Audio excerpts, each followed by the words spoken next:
우리 앞서서 인사하겠습니다. 오늘도 하나님의 은혜입니다. 시작. 요즘 더우시죠? 예, 어떻게 지내셨어요? 예. 은혜 가운데 저를 따라합시다. 더워도 하나님의 은혜, 추워도 하나님의 은혜.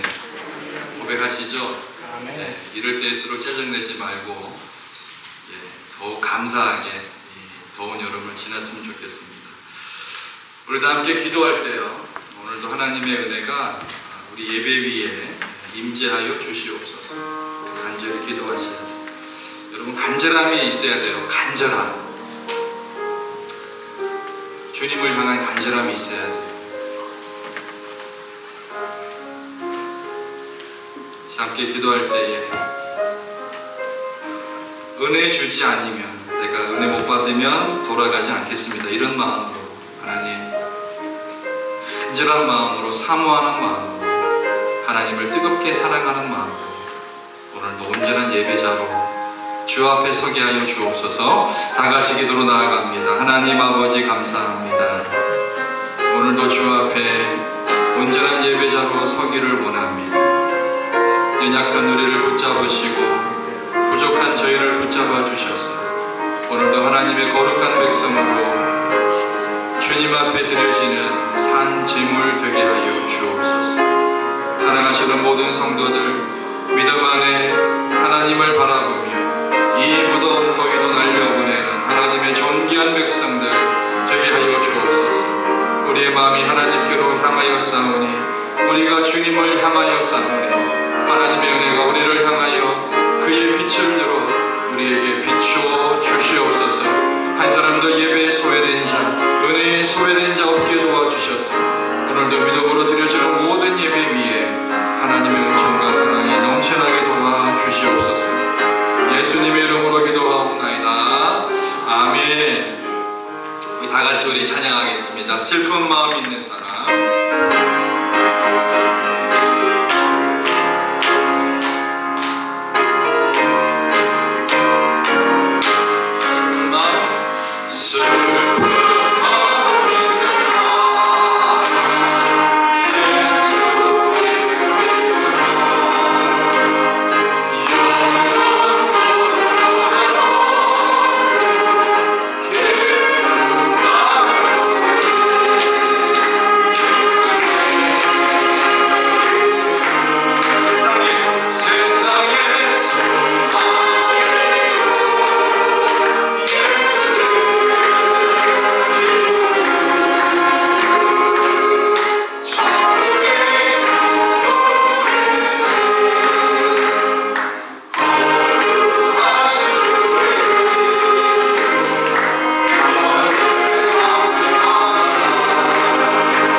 죄악 세상이 힘으로 거룩하게 가는 나의 마음 잘 삼고 주께서 계시 찬송하세 주의 보혈 그 죄를 따라 죄의 깊이 빠지고 그곳에서 주 예수를 위하여 놀라운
하나님 아버지 감사합니다.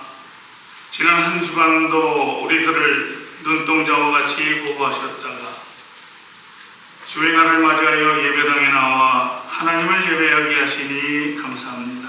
아멘. 지나간 3년을 돌이켜보면 코로나 바이러스 전염병으로 너무나 힘들고 위축된 시간들을 보냈습니다. 예배를 드리려 해도 모이는 것이 금지된 안타까운 시간들을 보냈습니다. 아직도 이 전염병이 끝나지 않고 우리를 괴롭히고 있습니다. 이는 분명 영적 전쟁이었음을 이 시간 고백합니다. 당국의 간섭과 두려움으로 우리의 믿음이 시험을 통과하는 의식을 지루었습니다. 앞으로 어떠한 어려움이 닥치고 교회 문이 닫힐지 알 수 없지만 우리 각자가 하나님의 성전으로 주님께 인정받는 정금과 같은 믿음의 소유자들로 설 수 있도록 성령님 우리와 함께 항상 동행하여 주시옵소서. 아멘. 하나님과의 관계 충만, 의식 충만, 성령 충만한 삶을 살기를 간절히 간구합니다. 이 시간 한국을 위하여 기도합니다.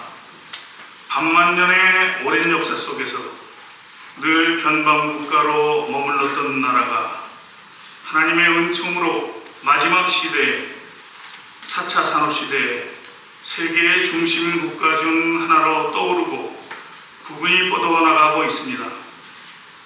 이때 경제뿐 아니라 선교에서 앞장서가는 나라가 되기를 소원합니다. 아멘. 그러나 때 아닌 이념 갈등과 종북 좌파들의 걸기로 인하여 국가 안보가 상당히 위태로운 지경에 이르렀습니다. 주님, 그들의 계획들이 좌절되게 하시옵소서. 온 국민들이 자유민주주의의 길로 나가게 하시며 복음으로 통일될 수 있도록 주님 우리와 함께하여 주시옵소서. 미국은 이제 패권주의를 버리고 동맹 국가들과 함께 번영해야 한다는 의식을 가지고 특별히 마지막 때 한국과 함께 하나님께 쓰임받을 수 있는 나라가 되기를 소원합니다. 주님 인도하여 주시옵소서. 아멘. 이 시간 교회 공동체를 위하여 기도합니다. 병약한 성도들의 침상에 주님 직접 찾아가 주시고 안수하여 주시옵소서. 그들이 쇠약한 몸과 마음을 떨쳐버리고 주의 전으로 달려올 수 있는 날을 속히 허락하여 주시옵소서. 우리 공동체의 모든 성도들이 예수님의 사랑을 본받게 하시고 어둠 속에 있는 영혼들을 사랑하며 빛으로 인도할 수 있는 열심을 저희에게 부어 주시옵소서.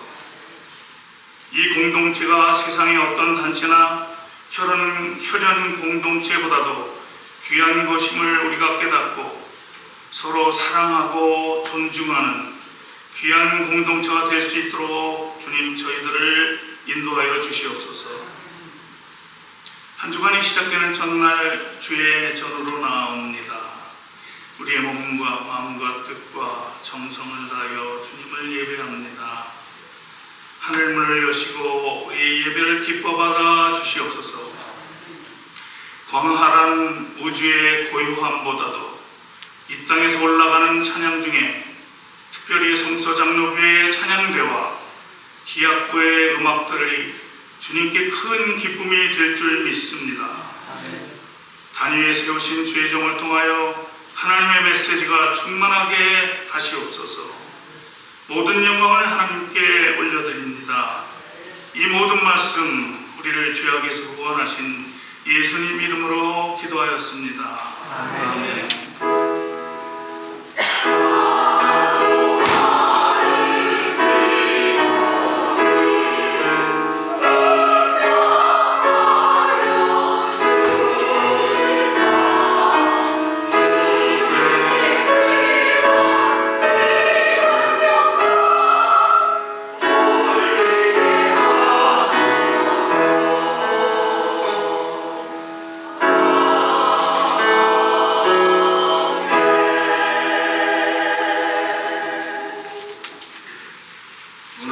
하나님 말씀은 우리 사무엘상 10장 9절에서 16절까지 보겠습니다.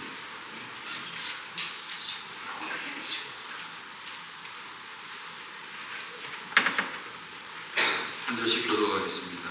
그가 사무엘에게서 떠나려고 몸을 돌이킬 때에 하나님이 새 마음을 주셨고 그날 그 징조도 다 응하니라. 그들이 산에 이를 때에 선지자의 무리가 그를 영접하고 하나님의 신이 사울에게 크게 임함으로 그가 그들 중에서 예언을 하니 전에 사울을 알던 모든 사람이 사울의 선지자들과 함께 예언함을 보고 서로 이르되 기스의 아들의 당한 일이 무엇이뇨? 사울도 선지자들 중에 있느냐 하고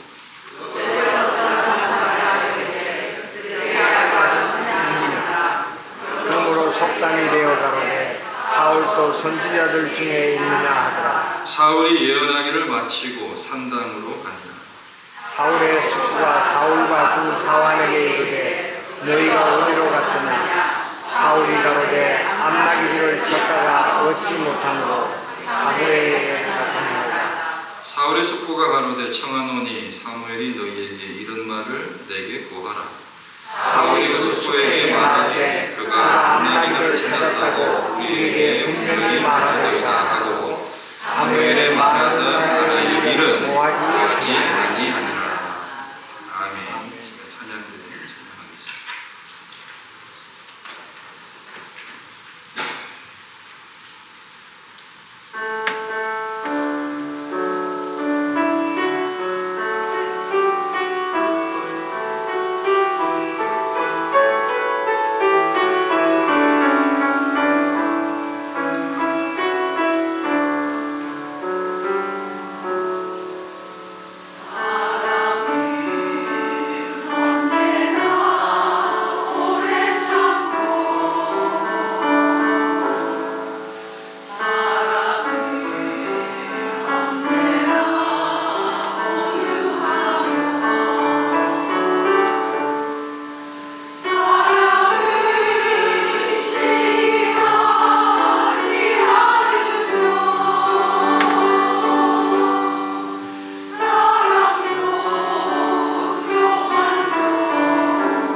인사할 때에 하나님은 사랑이십니다. 시작. 나도 당신을 주님 안에서 사랑합니다. 시작.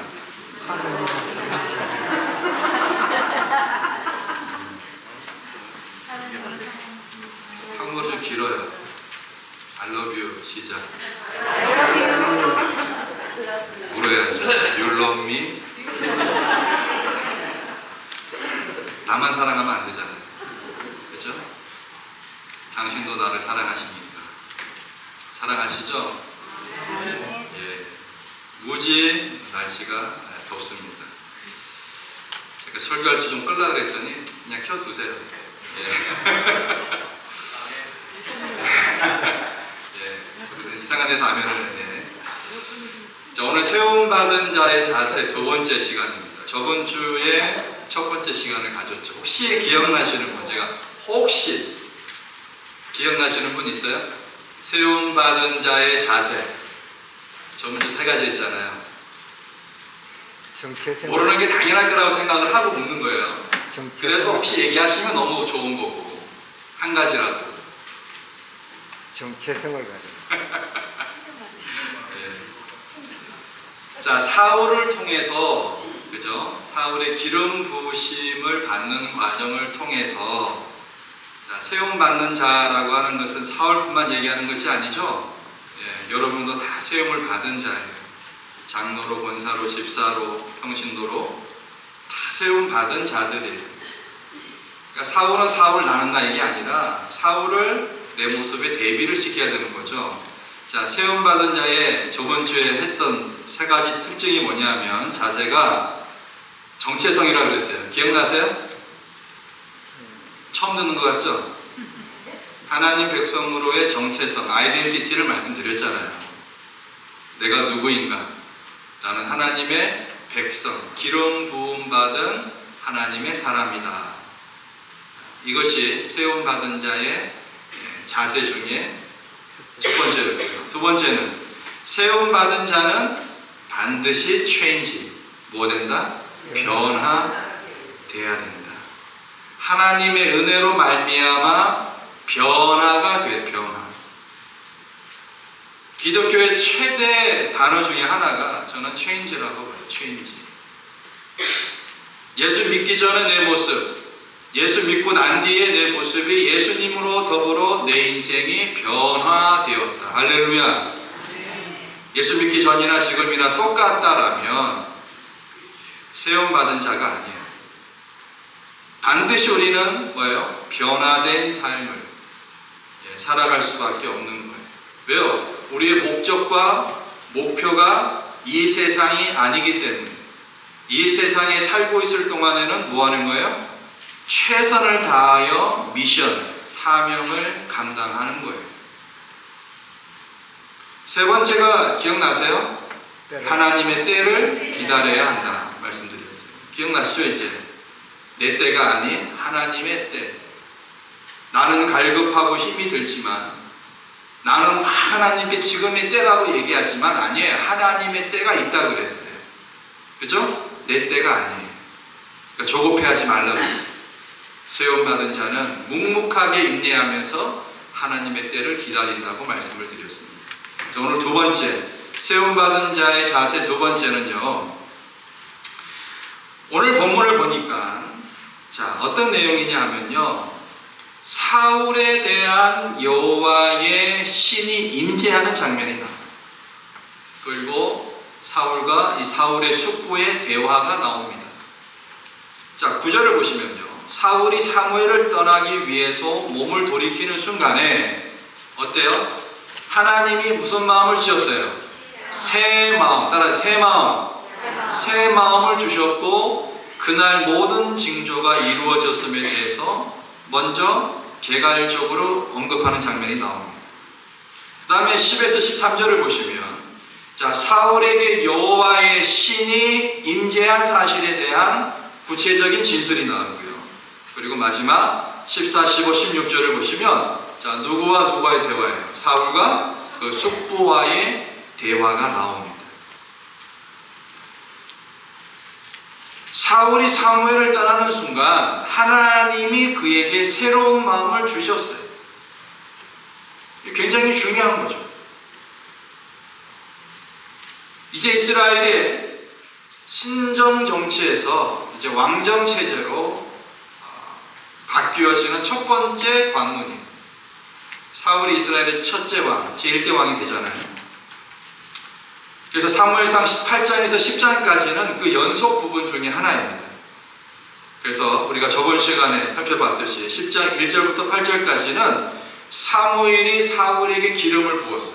그리고 그가 왕이 될 것임을 확신시키면서 몇 가지 징조? 3가지 징조를 말씀했잖아요. 그러면서 사람들은 놀랍게도 이런 일에 대하여 하나님 앞에 감사합니다. 자, 세움받은 자의 자세를 우리가 다시 한번 저번 주에 했던 것 3가지 말고 또 살펴보기를 원하는 것은, 자, 9절을 보시면요. 우리 9절을 한번 읽어보겠습니다. 시작.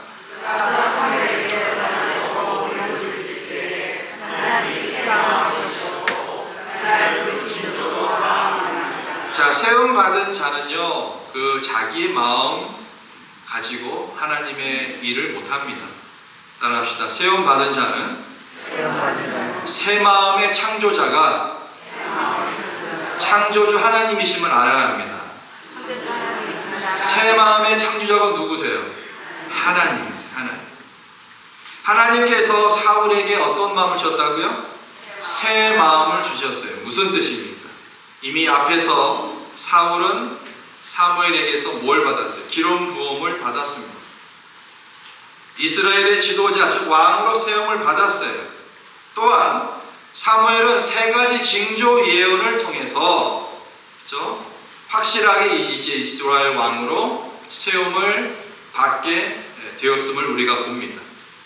따라서 사울은 자신이 이스라엘 왕으로 세워졌다는 것을 이제 서서히 인식하기 시작합니다. 그런데요, 가장 관건은 무엇일까요? 바로 그의 마음이 내키고 그것을 자원해서 잘 할 만큼 마음에서 우러나와야 된다는 거예요. 시켜서 하는 것이 아니에요. 어떻게 해요? 자원하는 마음으로 우러러서 나와야 되는 거예요. 근데 사울은 지금 그럴 만한 상황이 아닙니다. 그의 마음은 아직 정리되지 않았어요. 그저 혼란스러울 뿐입니다.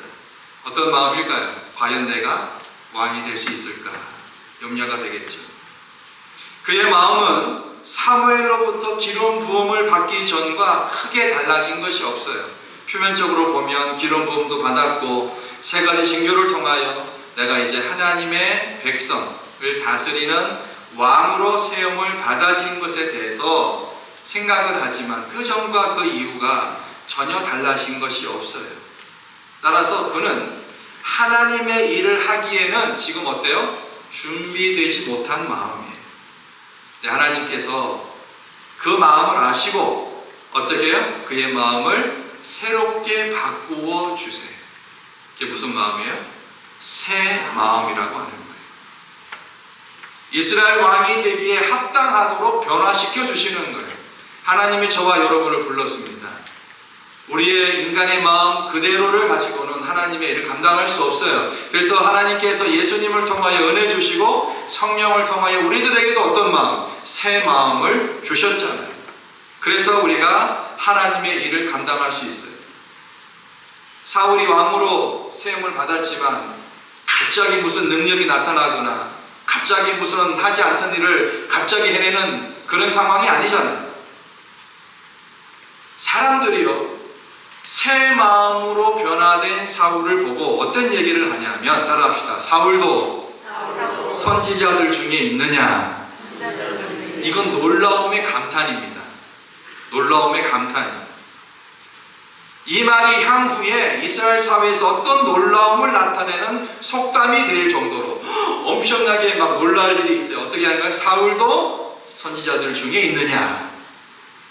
놀라움을 나타내는 대명사로 이 말이 쓰이게 됩니다. 즉 사울의 변화는 모든 사람들이 어떻게 해요? 깜짝 놀랄 만한 것이었어요. 한국 초대 기독교회사를 보면 깡패가 변화되어서 목사님이 되어 평생 전도하다가 하나님 곁에 가신 분이 있어요. 누굽니까? 체익도노. 예, 홍익도, 김익도, 최익도 누구예요? 예? 체익도노. 제가 말씀드렸잖아요. 이름은 똑같고 최씨의, 홍씨의, 김씨예요. 예, 김익도죠. 예, 이 사람이 저 북평에 아주 유명한 깡패였어. 사람들은 그는 변하지 않을 것이다. 어느 날 그가 예수 믿고 변화되었어요. 사람 믿지 않았어요. 저 사람만큼은 변하지 안 될 거다 했는데 변했단 말이에요. 이게 누구의 은혜예요? 하나님의 은혜예요. 사울의 변화는 모든 사람이 깜짝 놀랄 만한 것이었어요. 자, 여러분들을 보고 주변에서 놀랍니까? 놀라지 않아요? 예? 여러분들을 보고 어머! 화장이 너무 진해 이거 말고 예? 변장이야 무슨 뭐야 이렇게 그런 거 말고 여러분의 인격이나 예수님 믿으면서 변화된 모습을 보고 깜짝 놀라는 여러분들 주변에 지인들이 있어요? 없어요? 있죠? 예, 이것이 예수님 잘 믿는 거예요. 이것이 모든 사람이 깜짝 놀라게 할 만한, 야 너는 예전이나 지금 어떻게 똑같냐, 이게 좋은 말 아니에요. 그죠? 어떻게 너만 아냐 지금까지, 이런 얘기 들으면 우리 뭔가 잘못 살고 있는 거예요. 이러한 사울의 변화의 요인이 어디에 있습니까? 중요한 것은 사울이 막 변화되려고 해가지고 내가 이제 왕이 되었으니까 잘해야지 물론 그런 마음이 있었겠죠. 그렇다고 그렇게 변화가 되었을까? 긍정적인 생각을 가지고 적극적인 사고 방식이 사울을 변화시켰을까요? 그렇지 않습니다. 따라합시다. 하나님이 바꾸어 주신 거예요. 어떤 마음을 주셔서? 새 마음을 주셔서. 사울 스스로 도저히 바꿀 수 없는 마음을 하나님께서 바꾸어 주셨어요. 할렐루야. 성령의 역사가 그만큼 중요합니다. 변화되지 못한 예수님의 제자들이 성령 받기 전에 그들이 행한 짓들을 보세요. 예수님 십자가에 달리시고 돌아가시니까 다 도망가고 다 숨어있고 말이에요.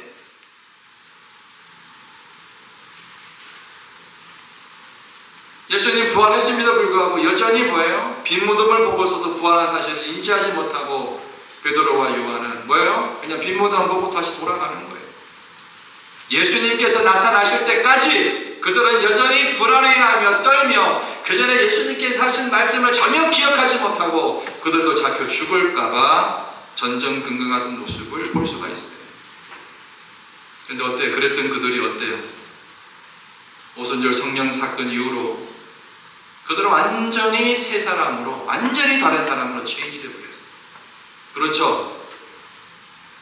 여러분, 놀라운 사건이에요.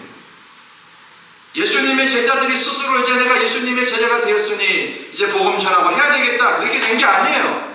성령께서 그들을 사로잡아 주시니까, 성령에 충만하니까 그들이 하나님의 사람으로 복음을 전파하고 예수를 증거할 수 있는 거예요.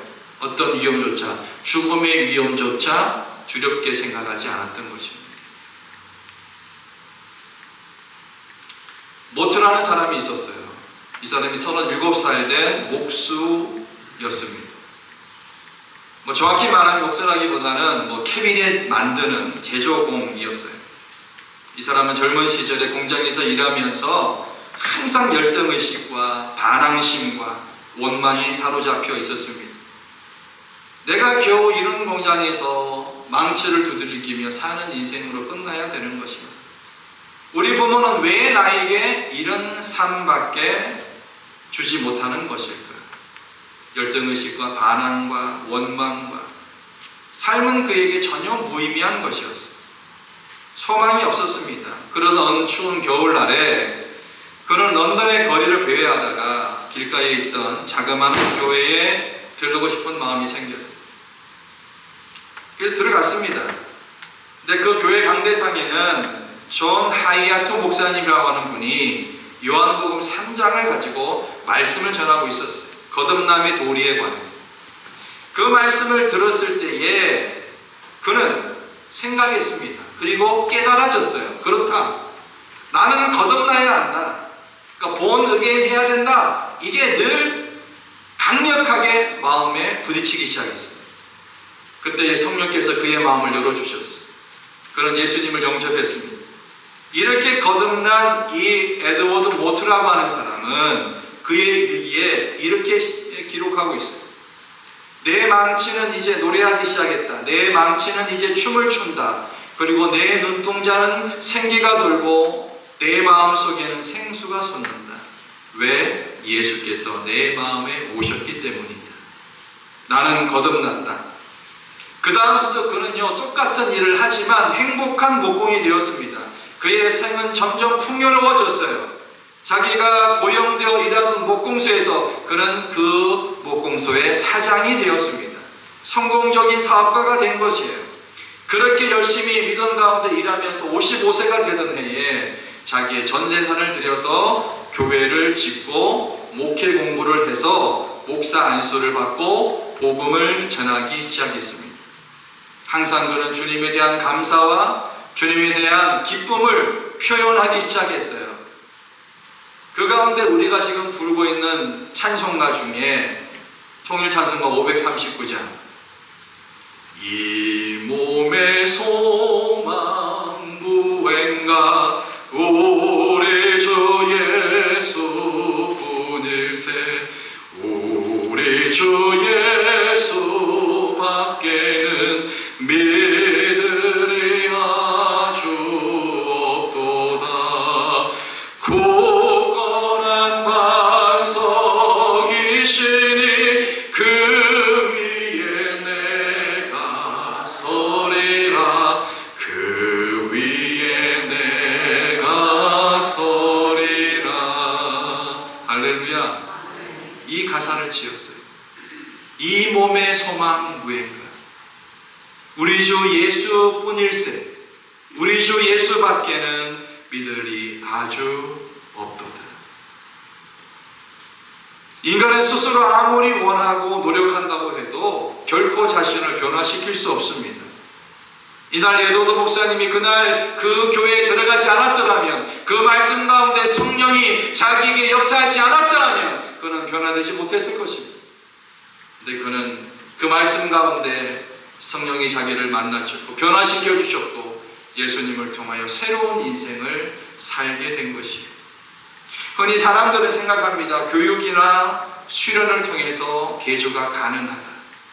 그래서 인간을 믿는 사람들은 계속해서 그런 식으로 교육을 합니다. 그러나 사람이 사람을 변화시키거나 사람이 자신을 스스로 변화시키는 것은 불가능합니다. 인간은 자신을 변화시키는데 전적으로 무능력하다는 거예요. 인간은 스스로 아무리 노력해도 성경은 어떻게 정의하냐면 따라합시다. 만물보다 심히 부패한 것이 마음이다. 조금 더 변화시킬 수 없어요. 때문에 인간 스스로 하나님께 나아갈 수 없습니다. 결국 하나님의 일도 할 수 없는 거예요. 인간의 부패한 마음, 인간의 뒤틀려진 본성은 오로지 창조주 하나님에 의해서만 변화됨을 믿으시기 바랍니다. 이러한 사실을 잘 알고 있었던 다윗은 이렇게 고백하죠. 하나님이여 내 속에 정한 마음을 창조하시고 내 안에 정직한 영을 새롭게 하여 주옵소서.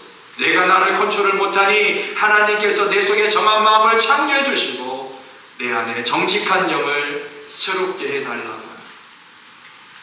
여러분 오늘 우리는 다 변화된 사람으로 하나님 앞에 서 있어요. 이전에는 죄의 마음을 가지고 있었지만 이제는 의의 마음을 가지고 하나님 앞에 서 있습니다. 그렇기 때문에 우리가 하나님의 일을 감당할 수 있는 거예요. 우리의 힘이 아닌 그분의 힘으로 하나님의 일을 감당할 수 있습니다.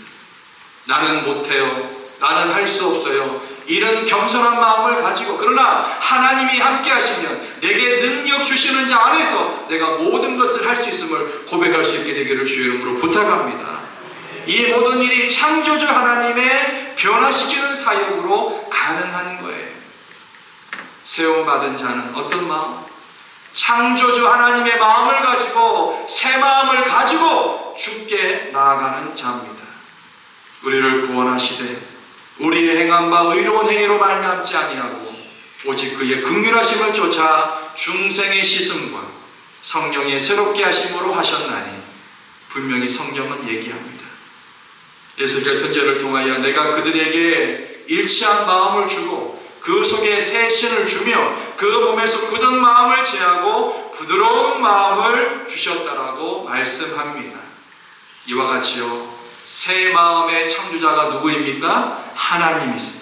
죄인인 우리가 하나님을 믿고 또 그의 일을 하며 궁극적으로 구원에 이르게 되는 것 모두가 하나님으로 말미암았다는 것을 의미합니다.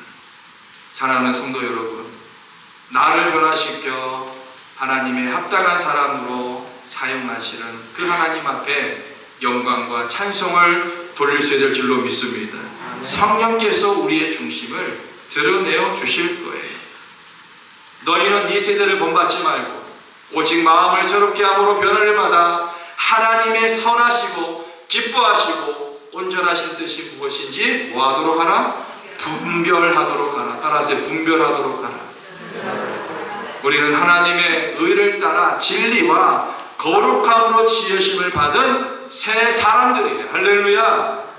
그렇게 우리가 주님 앞에 세움받은 자로 나가야 돼요.